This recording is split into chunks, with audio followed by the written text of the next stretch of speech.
Es un placer para mí estar con ustedes compartiendo unas reflexiones que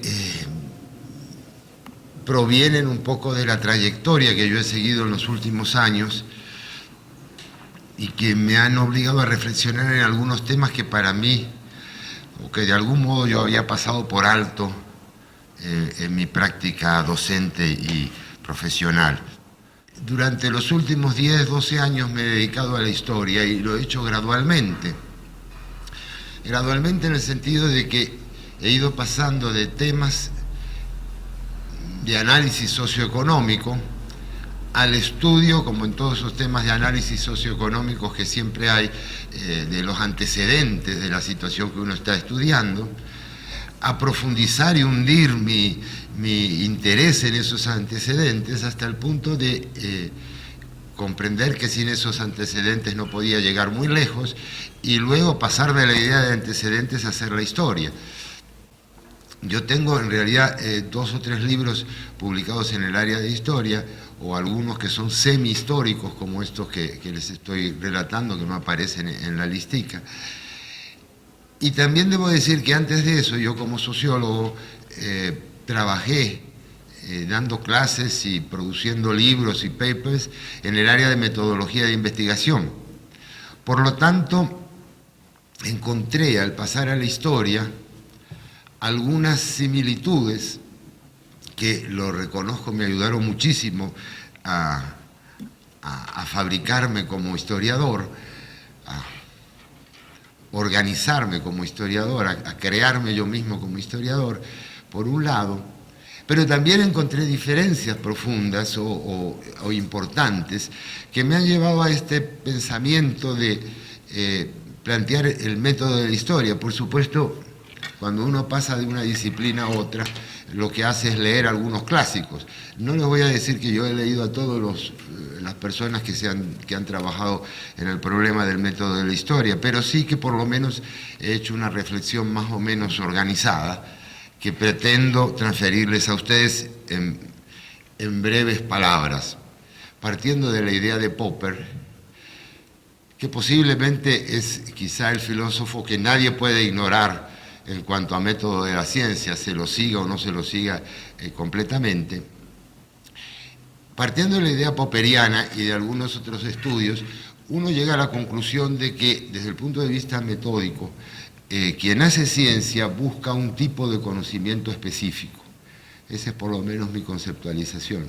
Un tipo de conocimiento al que llamamos científico y que se caracteriza por algunas cosas. Repasando eso y repasando lo que yo mismo había escrito en mis manuales para los estudiantes y en otros textos, yo encuentro de que sí, la historia, bueno, porque ahí surge la primera pregunta, ¿es la historia una ciencia o no es la historia una ciencia? ¿Hasta qué punto es la historia ciencia o no es? ¿Qué es si no es ciencia? ¿Es un arte, una disciplina, llamémosle así, un tipo de conocimiento diferente? Hay toda una corriente de historiadores que incluso durante el siglo XIX, muy dentro de la línea del positivismo, planteó que la historia sí era una ciencia y había que trabajarla rigurosamente como una ciencia. Yo encontré, por mi práctica y por las lecturas, que hay una diferencia esencial. Fíjense, y vamos a ir a la primera, a lo que tiene de común con el pensamiento científico. En principio, la historia trata de ofrecer un conocimiento sistemático. Todo lo que se plantea el historiador es verificable o de alguna manera refutable, porque estamos dentro del terreno de lo fáctico. Si yo digo el 14 de julio de 1789 pasó tal cosa, bueno, pues hay formas de refutar eso, no mediante experimentos, pero sí mediante información procesada, organizada de la realidad. La historia también, al igual que la ciencia, y sobre todo a partir de la idea popperiana, se reconoce como falible, a diferencia de esos positivistas del siglo XIX que pensaban que la historia podía cerrarse, podía acabarse y completarse el conocimiento sobre un tema específico. El historiador moderno sabe que siempre hay otro ángulo, siempre hay la posibilidad de nuevos datos y sobre todo, y esto para mí es lo más popperiano, siempre hay la posibilidad de hacer nuevas preguntas a los mismos hechos. con lo que siempre es posible profundizar, abrir y hasta cierto punto refutar conclusiones o refutar informaciones que se tenían. La historia también, en principio, busca ser objetiva como la ciencia, es decir, puede tener una carga de subjetividad como todo lo tiene, pero a mi entender la historia el historiador puede tratar de desprenderse.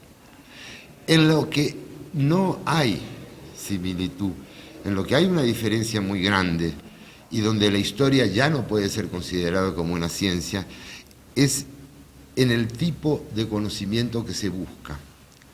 La ciencia busca un conocimiento general, busca leyes. De ahí surge toda la discusión del siglo XIX también del inductivismo que pensaba que a través de lo parcial se podía llegar a la ley general. Pero aún así, dentro del modelo hipotético deductivo, nosotros podemos decir que cualquier pensamiento científico busca leyes generales, leyes abstractas, que como tales puedan ser refutables. Construye modelos, para decirlo de otra manera más amplia, que incluye leyes, construye modelos abstractos que son su producto real. Cuando tomamos las ecuaciones de Newton o tomamos las ecuaciones de Einstein, son abstracciones generalizadas. Ahí es donde la historia es completamente diferente. La historia no se interesa, o en principio no busca, llegar a una conclusión general. Puede llegar a conclusiones generales y eso es una parte que para mí es muy interesante, que queda a voluntad, al libitum del historiador, hasta qué punto generaliza o no generaliza, concluye o no concluye. Pero, en principio, ese no es su meta. Su meta no es hacer una abstracción y decir todos los sistemas parlamentarios, tal cosa, porque estamos haciendo ya ciencia política si decimos eso. Si decimos las civilizaciones agrícolas se basan en un modelo tal o cual económico, estamos haciendo ciencia económica, pero no estamos haciendo realmente historia. Historia hacemos cuando decimos en la ciudad de Lagash pasó tal cosa, cuando decimos fue el 14 de julio y no el 15. A lo que voy, y que esta es la parte que me interesa en todo caso conversar o por lo menos planteársela a ustedes, la historia deja de ser historia en el momento en que abandona lo concreto. La historia necesita lo particular, lo único, lo intransferible. Yo diría incluso, hasta cierto punto, lo efímero. Lo efímero en el sentido del hecho que pasa y que acabó de pasar y que ya no va a pasar más. Pero ese hecho que yo de algún modo lo rescato. Lo rescato, ¿para qué? Para mi conocimiento. ¿Para qué hago historia? ¿Para qué hace la gente historia? ¿O para qué lee la gente historia? Bueno, ahí hay una serie de discusiones que, si quieren, pudiéramos entrar en algún momento. Yo no estoy muy de acuerdo con la famosa frase de Santayana, que dice el que quien no hace historia está condenado, quien no conoce su historia está condenado a repetirla. Yo pienso que la historia no se repite en ese sentido, ni puede repetirse. Yo creo que el que hace historia y el que conoce historia tiene una mayor posibilidad de saber dónde está en el mundo. Esto es una cosa realmente existencial, diría yo. ¿Cuál es el sentido de que yo esté aquí delante de ustedes? ¿Cuál es el sentido de que exista esto o que no exista? La historia no me lo va a explicar, pero me va a dar una pista, me va a dar una línea de entendimiento, me va a dar una especie de conducto o idea sobre la cual yo puedo extraer sentido. Y llego a otra conclusión más o a otro punto más que me parece importante destacar aquí. ¿Cómo hago yo como historiador, para ofrecer la posibilidad de sentido? Y ahí encuentro otra diferencia, diría yo radical, o por lo menos nítida, con lo que es el pensamiento científico y una aproximación a lo que es el arte, la práctica de las artes. Yo diría lo siguiente: solo tiene sentido aquello que forma una especie de relato. De ahí el mito primitivo. La primera explicación en todas las sociedades es una explicación mítica, y el mito no es más que un relato con un sentido. que abstrae cosas a diferencia de la historia, que lo pone al servicio de, a diferencia de lo que pudiéramos llamar una historia con intención de objetividad, pero que en todo caso tiene esa idea de relato, de concatenación de hechos con sentido. Tiene mucho que ver esto con el concepto de, discúlpeme, voy a ir saltando a veces en algún momento por lo poco del tiempo, tiene mucho que ver esto con la idea de acción humana que desarrolla Mises, con la idea de intencionalidad que está toda la sociología de Max Weber, la idea de que el hombre busca cosas, se propone cosas, actúa hacia fines, se propone fines. La historia tratará de relatar todo eso, tratará de explicar y tratará de entender lo que sucede, pero la historia es más que descripción, es penetrar en el otro o tratar de penetrar en el otro a la distancia para entender por qué lo hizo, por qué pasó o por qué dejó de pasar. Y en eso, digamos, estamos completamente apartados de lo que es el pensamiento científico. El pensamiento científico puede en un libro de divulgación relatarnos cómo se descubrió tal elemento químico, por ejemplo, o cómo llegó Einstein, o cómo fue aquel experimento importante que se hizo con el eclipse de tal año o cual otro. Pero eso no es lo sustantivo. Lo sustantivo es la ecuación que nos dice cuánto se va a desviar la luz, cuál es el efecto gravitacional del Sol sobre la luz, etcétera, etcétera. Eso es lo que es el conocimiento científico. Lo otro es la anécdota. En la historia se invierte esta situación, yo diría completamente. La anécdota es la historia.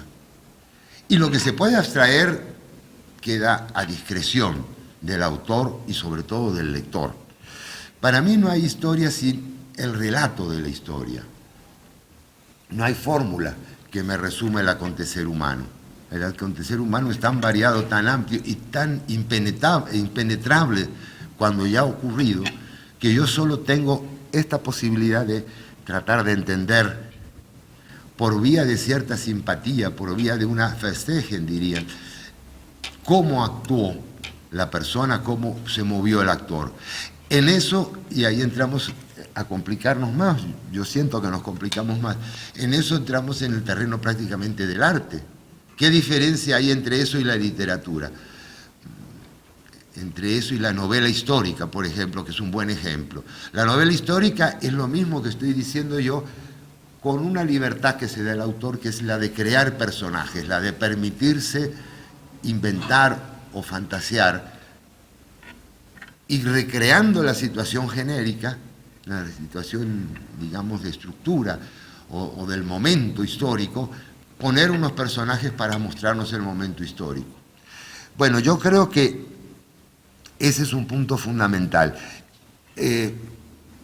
Para terminar, me parece importante plantear dos cosas. Primero de todo, sobre el historicismo. Popper también ha escrito sobre eso, Mises lo llama de otra manera. Todo el pensamiento de Viena, en general, finales del siglo XIX, siglo XX, plantea la idea, la refutación al historicismo. Hay diversas refutaciones, hay diversos enfoques, pero el historicismo es aquella posición que indicaría que la historia está condicionada, que el futuro depende del presente y el presente depende del pasado, pero hay un condicionamiento determinístico, según las visiones historicistas. Para dar un ejemplo que no es el único, pero es el más fácil, el marxismo sería una visión historicista, a la cual critica Popper. La idea de que la historia inevitablemente lleva hacia tal punto. Eso se emparenta también con la idea de filosofía de la historia, la idea de que hay filósofos que han pensado que la historia tiene un sentido, y hay un sentido trascendente que está más allá de todo el inmenso ruido que producen los acontecimientos cotidianos, que detrás de eso hay una línea básica que yo como pensador descubro y entiendo y sé hacia dónde va la humanidad. Hay muchas maneras de refutar esta posición. La manera más interesante para mí tiene que ver con la idea misma de conocimiento. Si yo no sé qué es lo que va a conocer la gente del futuro, no puedo prever lo que va a hacer la gente del futuro. Y yo no puedo prever qué nuevo conocimiento va a existir, porque si pudiera preverlo ya existiría el conocimiento. Eso es un poco una paradoja que nos plantea Popper y que destruye, a mi modo de entender, la raíz del historicismo. Hay muchas formas de plantear ese problema. El último problema que les quería plantear es la diferencia entre historia como subordinada a un fin político o historia como aventura intelectual para entender al ser humano y ampliar nuestros horizontes y darle sentido a nuestro mundo. Cuando la historia se subordina a una posición de un partido, una ideología, y se trata de hacer encajar ciertos hechos en un relato que ya está previamente diseñado, en una teoría que tiene ya sus casilleros predeterminados, yo diría que eso no es historia, que eso es simplemente un instrumento más de propaganda política, lo mismo que mucha literatura o que mucha literatura, mucha producción supuestamente artística que no es más que formas sofisticadas de propaganda.